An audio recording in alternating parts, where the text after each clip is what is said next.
Israel കരയുദ്ധം ആരംഭിച്ചിരിക്കെ കൂടുതൽ രാജ്യങ്ങൾ ആക്രമണത്തിൽ പങ്കെടുക്കാനുള്ള സാധ്യത നിലനിൽക്കെ ഇസ്രായേലിനെ പിന്തുണ പ്രഖ്യാപിച്ച് അമേരിക്ക. ഇസ്രായേലിന്റെ സ്വയം പ്രതിരോധിക്കാനുള്ള അവകാശങ്ങളിൽ അമേരിക്കൻ പിന്തുണയുണ്ടെന്ന് പ്രതിരോധ സെക്രട്ടറി ലോയിഡ് ആസ്റ്റിൻ പ്രസ്താവിച്ചു. ഇസ്രായേലിനെ നേരിട്ട് ആക്രമിക്കുന്ന പക്ഷം ഇറാൻ ഗുരുതര പ്രത്യാഘാതം നേരിടേണ്ടി വരുമെന്നും ലോയിഡ് ഓസ്റ്റിൻ മുന്നറിയിപ്പ് നൽകി. ഒക്ടോബർ 7-ന് സമാനമായ മറ്റൊരു ആക്രമണം നടക്കാതിരിക്കാനും വടക്കൻ ഇസ്രായേലിലെ ജനങ്ങളുടെ സുരക്ഷ ഉറപ്പാക്കാനും ഹിസ്ബുള്ളയുടെ ആക്രമണവാദികൾ തകർക്കേണ്ടത് ആവശ്യകതയാണ്.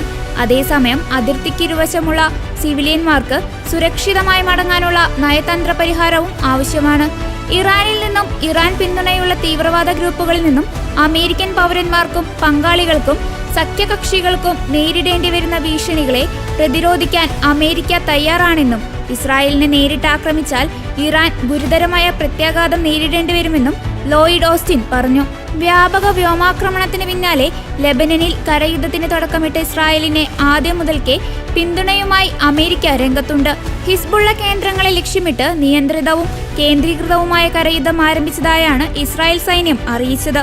ലെബനീസ് അതിർത്തി ഗ്രാമങ്ങളിലേക്ക് ഇസ്രായേൽ ടാങ്കുകളും പ്രവേശിച്ചിട്ടുണ്ട്.